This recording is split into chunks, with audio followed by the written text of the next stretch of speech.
Isn't there a reward if we turn whoever's laptop that is? Turn them in?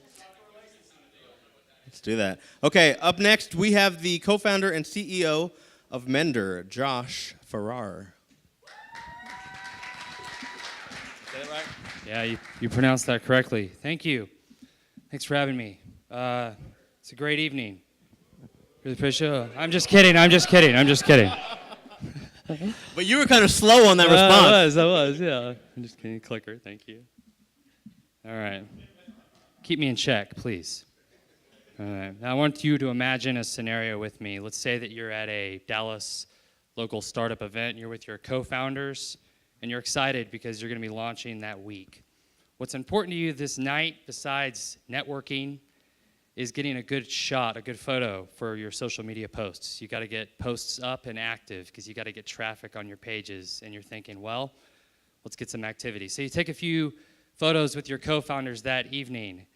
You don't have a lot of time, so you hand someone the photo, and you think you get some good shots of the event. Right afterwards, you take a look at your smartphone, you pull up the photos, and it's pretty depressing what you see. Not only because it's you, and the lighting isn't great, but there are two outstanding flaws with your photo.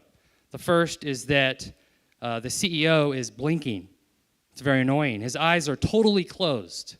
It doesn't look good at all. It's going to be terrible to post this photo. But the second, and it's a rather tall problem with a hoodie, is that Michael Sudorzeski photobombed the whole thing. Popped up right behind you, put his hands up, his face up, and he was holding a beer. You can't post it. It's a huge distraction. So what do? Well, you don't post anything is the answer. If you need to get an edit done quickly on a smartphone, your options are some cosmetic Facetune-like apps where you do it yourself. If you don't want to do it yourself, you don't have an option. And if the edit is more complicated than a basic cosmetic do-it-yourself app, you're out of luck. That changes on Friday night, March 10th. Mendr. Mendr is indeed a smartphone app that enables anyone to have their photos improved by certified photo experts. Let me explain to you how it works. So if you download the Mendr app, it is free to download it. Monetization is fascinating. You have a few options. Once you get into the app itself, you pull up the photo that you want changed. Now, the key here, and you're going to see this in a second, is that you have the power of Photoshop essentially in your pocket. So you can dream up what you want done. This could be a basic change to an image, or it could be a really profound change to an image that transforms elements in it that you couldn't normally do in any other app on your phone.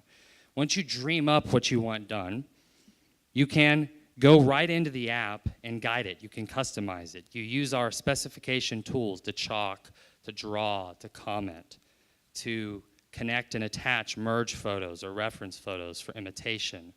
All sorts of quick, intuitive methods for you to give the editors the information they need to give you exactly what you want.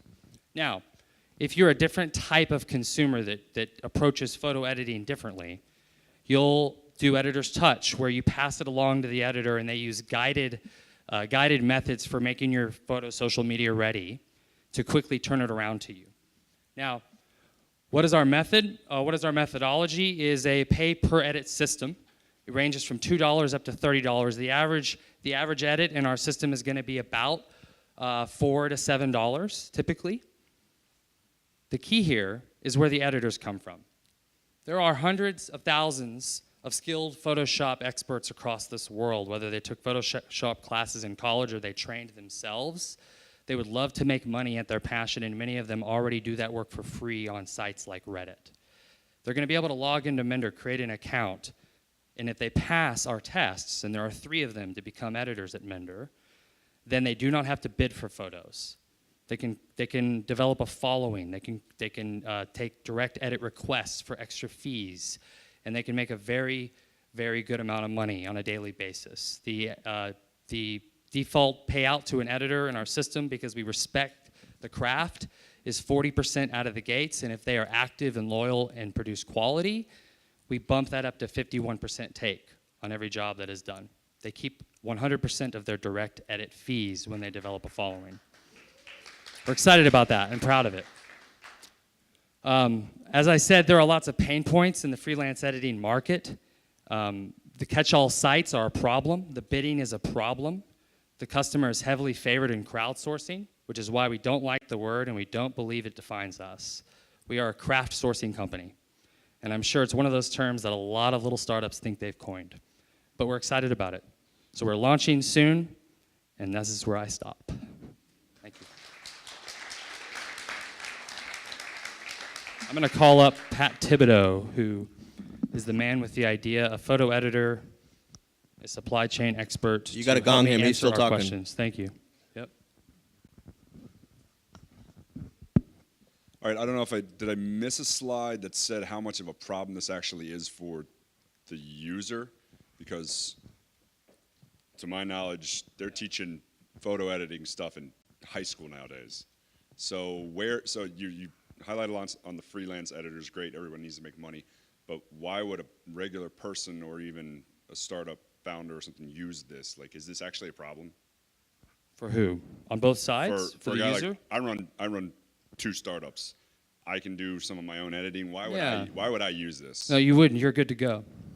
Okay. So Yeah. touche. A complete rookie, never done any of this stuff before, and they're starting social media feeds and want to post pictures, but they don't have the skills. Why would they use this? Why would they pay $7 to get an editor to doctor a photo or two? Well, $7 is a higher end of the mid-range prices. So many of the edits you're going to get in and out of the gates are around the $2 to $3 range first. So that's one element of this. As soon as we get enough data to make pricing a little bit more dynamic and respectful of what users are willing to do, we're going to respond to that. But the problem is primarily with people who are very concerned with actively posting. There's no doubt about it that our target demographics are young, late millennial moms and early Gen Z, late Gen Z college females. We've tested extremely well with sororities. We've tested extremely well with young moms. Young moms in their mid-30s tend to love the passing off of the edit that they want done. They're not as savvy with editing apps, Facetune or Photoshop. And then on the sorority end, the younger female end of things, they tend to know exactly what they want. And in their case, we are a complement to their tools. We say, use Facetune. Yeah, absolutely. Use Visco. Use the tools you have. But when you're at that wedding, when you're at Thanksgiving and your parents are giving you that eye because you're sitting in the corner working on your photo rather than hanging out with the family, what we hope happens is that the sister leans over and says, hey, just mend it. Just send it off. And it'll come back in minutes. You can get back to the event, get back to your life. That's the selling point. And the pain points are real, and we definitely wouldn't have left our full-time jobs if there wasn't some evidence of it. Yeah. How are you handling the copyright issues? Because arguably you have 3 different authors. 1, the user, 2, Mendr, and 3, the editor. Yeah, we have set up, we've partnered with law firms to go to the nth degree to protect us there. And basically the editor, while they have the photo, they are essentially borrowing that photo. They don't have any rights to use that photo, to share it. And we've also set up our servers to only store photos for 72 hours. But in all of our terms and conditions, if an editor provides a merge photo or any other images that has to be owned by them, they do not own any copyrights to the images that are coming through here. Yes, they sign off on it.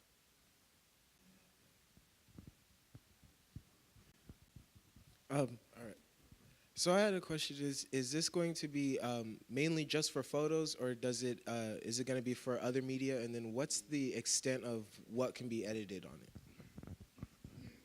We are focusing on images. The type of photo file or image file can vary. The resolution types we're releasing on Android and on iOS.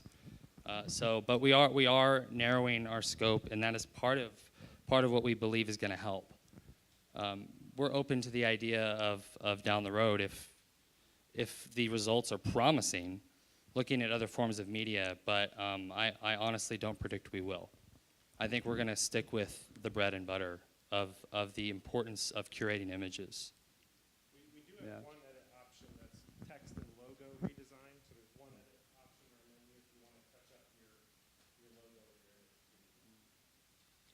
And where are we at? Never mind. Last question. Yes, So ma'am. if I asked you to doctor up a photo of a celebrity doing something compromising, so Doing something compromising? yeah, I take two Oh. photos and I say, Yeah. here, there's so and so. Yeah, we actually have what some people would deem a rather strict moral, almost traditional moral policy. We don't do pornographic images. We at least instruct our editors and they sign off on not doing anything that represents criminal behavior or pornographic behavior. That's a weird word to end on. Thank you. Appreciate it.